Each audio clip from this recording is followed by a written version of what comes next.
How we doing, guys? Welcome to Colin's Performance Corner, and as today we're going to be comparing two gorgeous cars. So we're going to be comparing the S4 behind me and the RS4 Avants.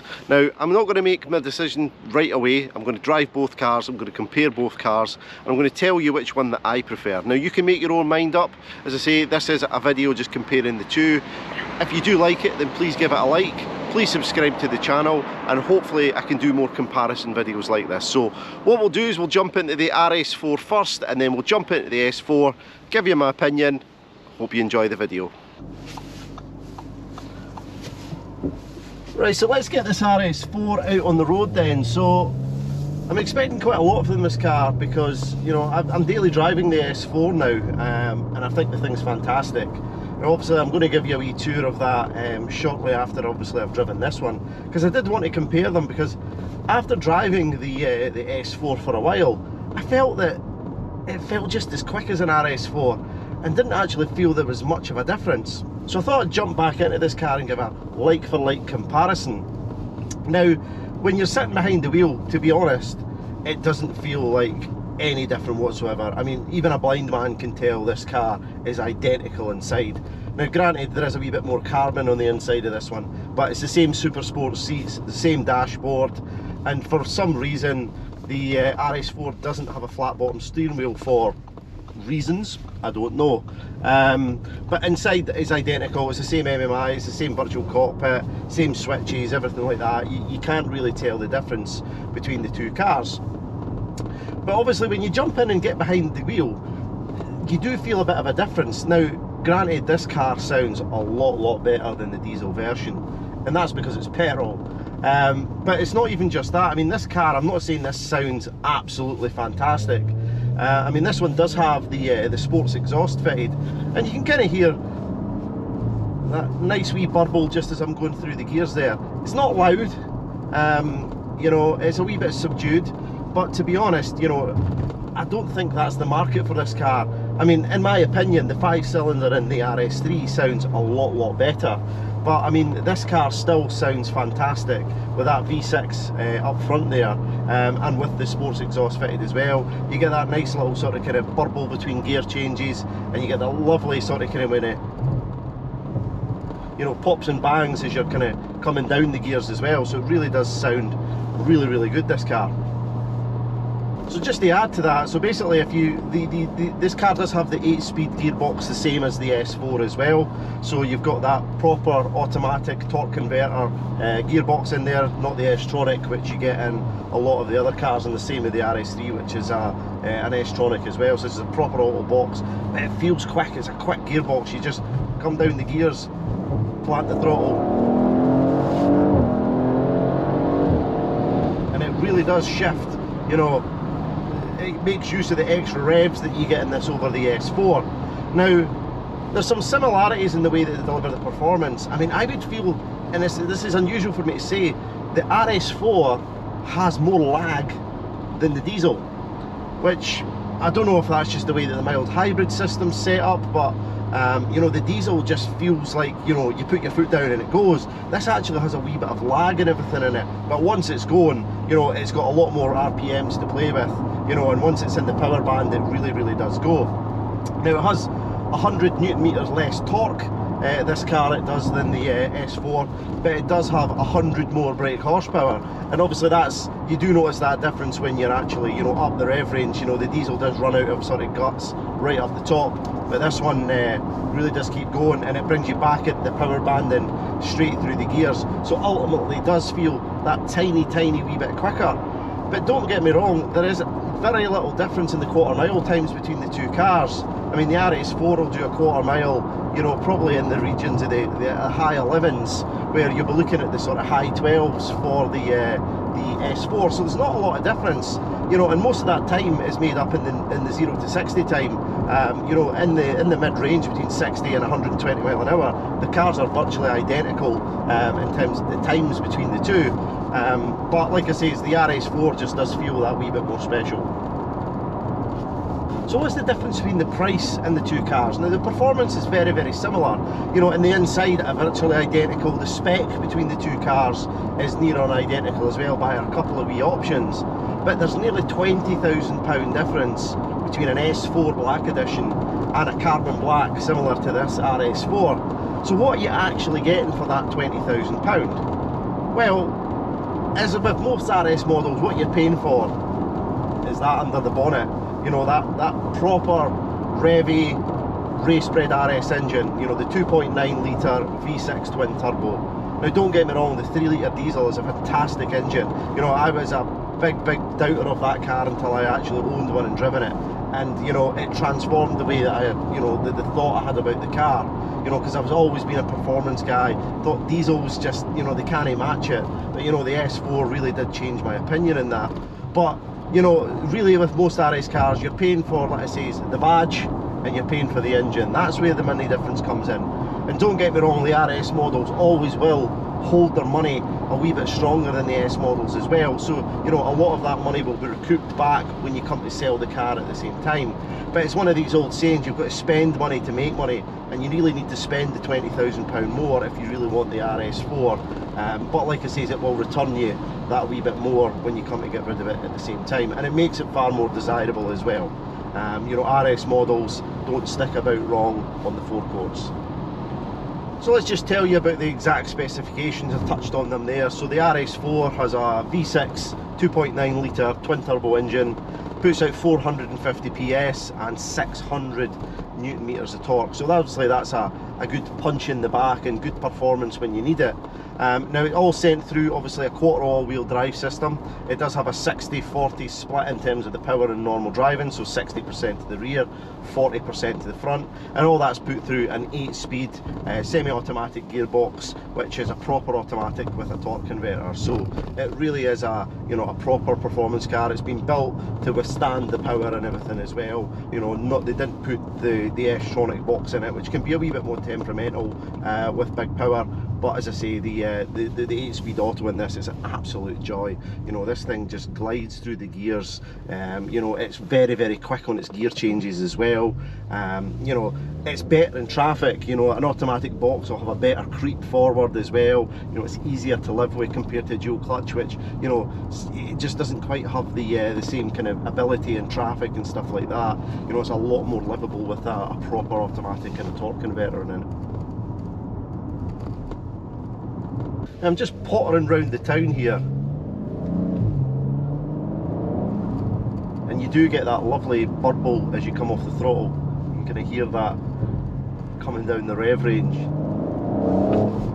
but it's not loud. You know, it's just very, very subtle, and it's why the RS4 isn't aimed at the younger market. That's where the RS3 comes in.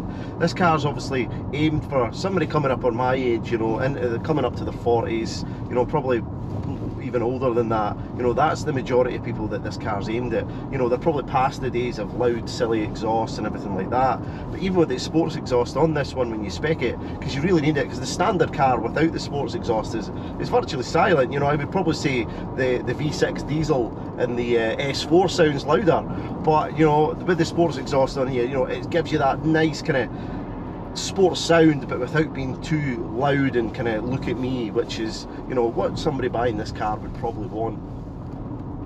So how does the car feel on the road? So, you know, the handling on this car is outstanding. You know, the grip it has, the performance, and the acceleration there, you know, even round the corners. Now, the RS4 does a wee bit of a wider track compared to the S4, you know, so it really does have a wee bit extra grip. It's got wider tyres, it's obviously got a wider chassis as well, just with the, you know, the wider track on the car. So, you know, the handling on this car is fantastic, and it's not plagued through too much understeer, which a lot of the Quattro Audis have suffered from in the past, you know, and that's obviously helped, in fact, with the majority of the power going to the rear. Now, you can get obviously extra option on this car with a sport rear diff. You can get the dynamic pack as well, which gives you the big carbon ceramic brakes and everything on front. But to be honest, in normal driving and normal road driving, it's probably not needed unless you're planning to take this car on a track. And let's be honest, you know, not many RS4 owners are going to be taking this car onto a track, hence why it's not a very popular selected option. So that kind of brings me into the sort of kind of point where, why would you not just buy the S4? Because in my opinion, I think the S4 is just a better all-round daily driving car. Now, let's look at the facts as well. The S4 that I'm driving, I'm getting most days, you know, nearly 40 mile to the gallon average. I've seen myself getting 45 mile to the gallon out of that on the motorway. That's fantastic. With a 350 brake horsepower car. That's nearly double what you get out of this. Now, pottering about the town, you're probably going to get low 20s in this car, you know, 22, 23. You know, so that's near on half the running cost of the S4 for similar performance. So you can see why the S4 does normally outsell the RS4 in terms of units, but like I says, that's all down to that 20 grand price tag. You know, that does make a big difference, and it's not just the cash price, it's the monthly cost as well, because most of our customers are probably going to be buying this car on some sort of PCP plan. You know, and to effectively get the same payment, you know, you're probably going to need to put down 20 grand more deposit, so you're really, that 20 grand's always going to be there somewhere. So like I say, you really need to be able to want this RS4 to justify the cost. But that's not saying it's a bad car. To be honest, if money was no object and people took two of the cars in front of me, of course you're going to pick this. You know, it looks fantastic, it's an RS4, you're going to pick this every time. But, you know, if you're buying this with your head, you know, you'd probably pick the S4. If you could get round the fact it's a diesel, you know, I did get round the fact it was a diesel, and I would pick the S4 as a better daily driver than the RS4. But like I say, if money was no object, this is the one you'd take.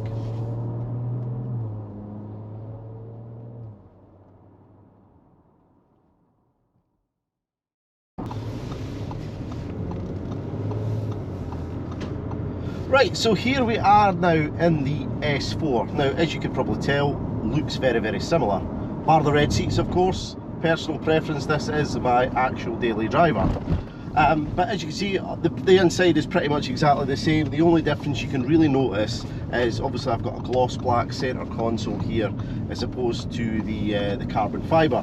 But everything practically in the inside is very much the same. They have very much the same specifications. There is a couple of differences. RS4 has a heated steering wheel, for instance, is one of the main sort of comforts on the inside, but you know, everything else is as it would be, because this one has the comfort and sound pack on it as well.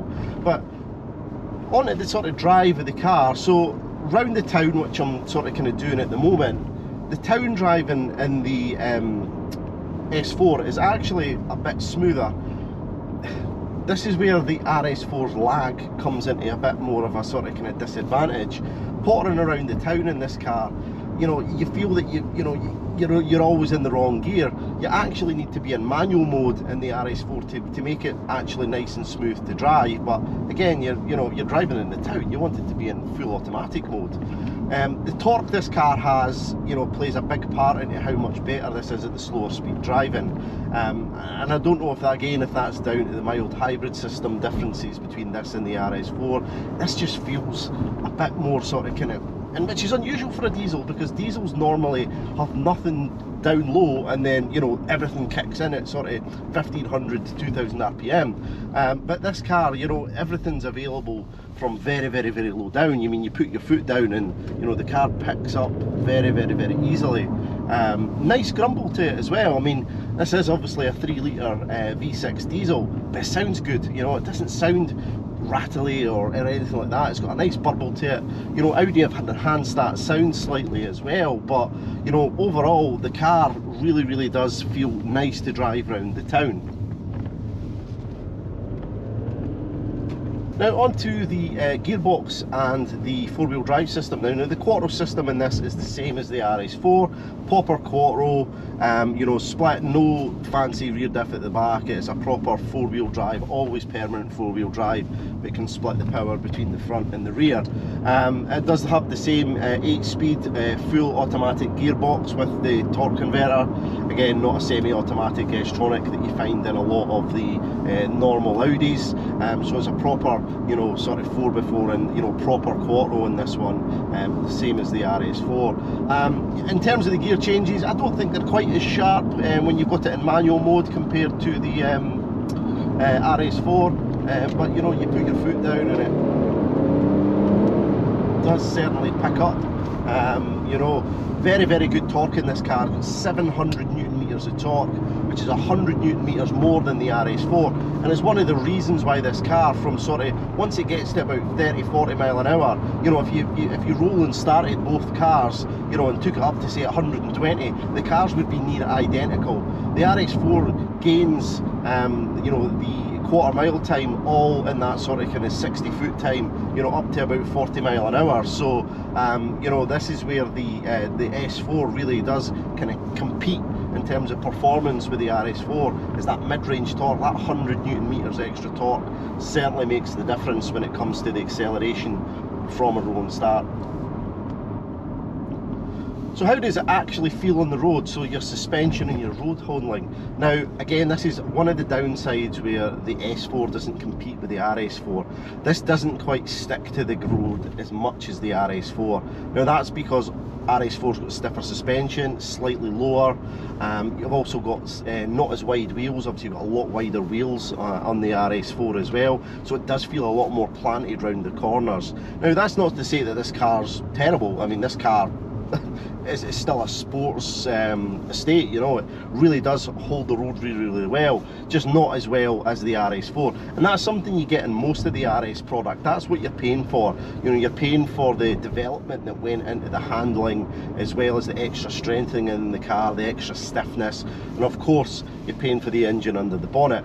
Now you still are paying for the engine under the bonnet in this, because if you compare this down the way and go down to say like a, you know, a 40 TDI Quattro Black Edition Avant, you know, this car is considerably more expensive for virtually what looks like the same car.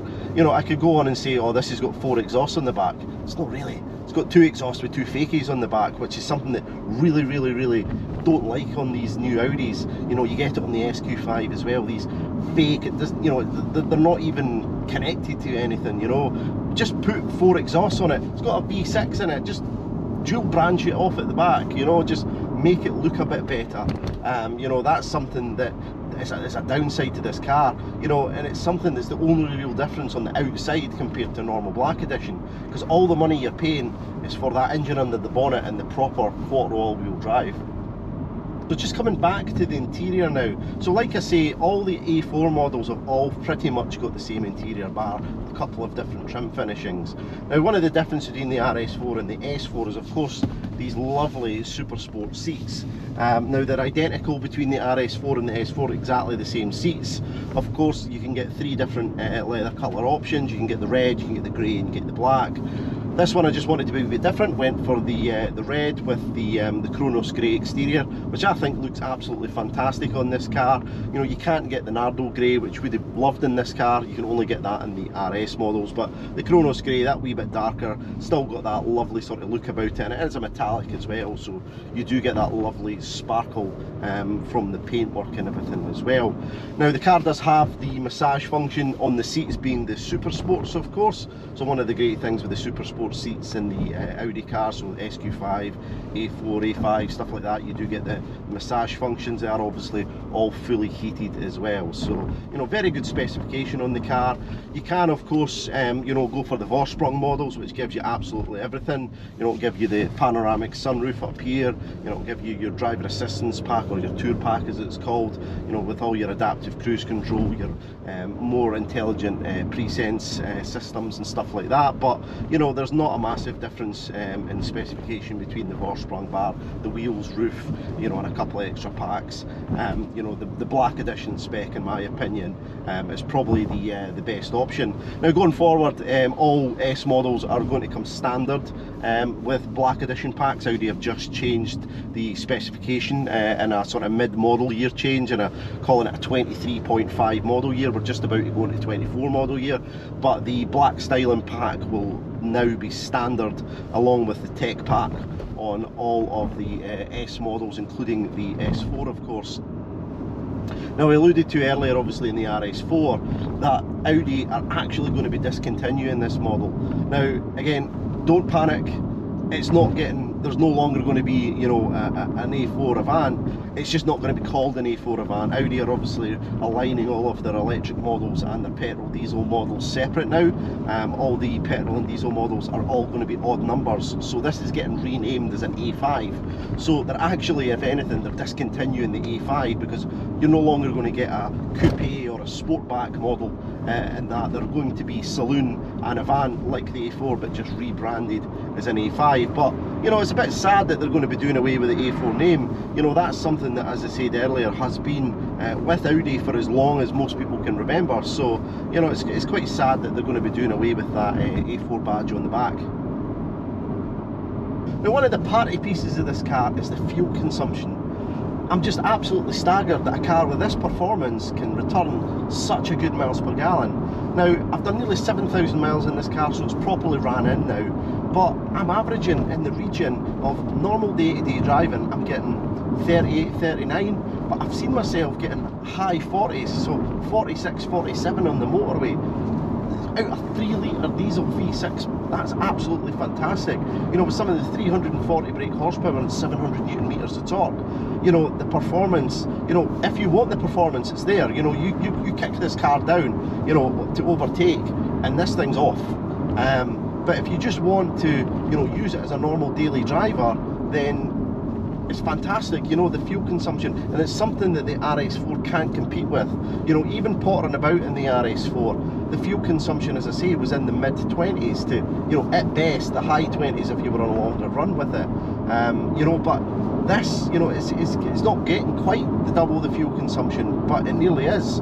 You know, and you factor in the cost difference if you're buying this on a monthly payment, or even if you're buying it outright. You know, you'd really need to want that RS4 badge on the back to justify it. So, you know, to summarise what the sort of kind of differences between the cars are, you know, there's a huge difference, but there's not. You know, they look virtually the same, you know, bar a couple of body panel differences in terms of the width. You know, the interior is virtually the same. This is absolutely brilliant on fuel. It's still got similar performance in real world driving conditions. You know, if you're buying this as an all-rounder, you buy the S4. The S4 is the one you go for. If you're buying with your heart and you're buying for the badge, you go for the RS4. Now, in terms of residual values, you know, the RS4 holds its money remarkably well, but so do these. You know, a couple of year old S4 diesel now, you know, you'll struggle to find one much under £40,000 if you want a low mileage example. You know, they still hold their money really well in the real world. So, you know, it's going to be down to, if you don't want to spend as much up front, S4's the one. It's the one to go for, absolutely. Well guys, I hope you enjoyed the video today comparing the S4 to the RS4. Sorry for the length of time it's taken to upload a new video. I've been really busy lately. I'll try and get as many done as possible. I'm going to try next and do one the Q8 e-tron has just recently released, which is obviously Audi's newest electric product. Just basically a facelift version of the e-tron, of course. But I'll certainly try and get a video done on that so you can see it in a bit more detail. But thanks again. If you've enjoyed the video today, guys, please subscribe to my channel. Try and help me get a bit more sort of kind of subscribers and a wee bit more people to the channel, so it'd be much appreciated if you could do that, and of course like the video as well. So I've been Colin, this has been Colin's Performance Corner. Catch you on the next video.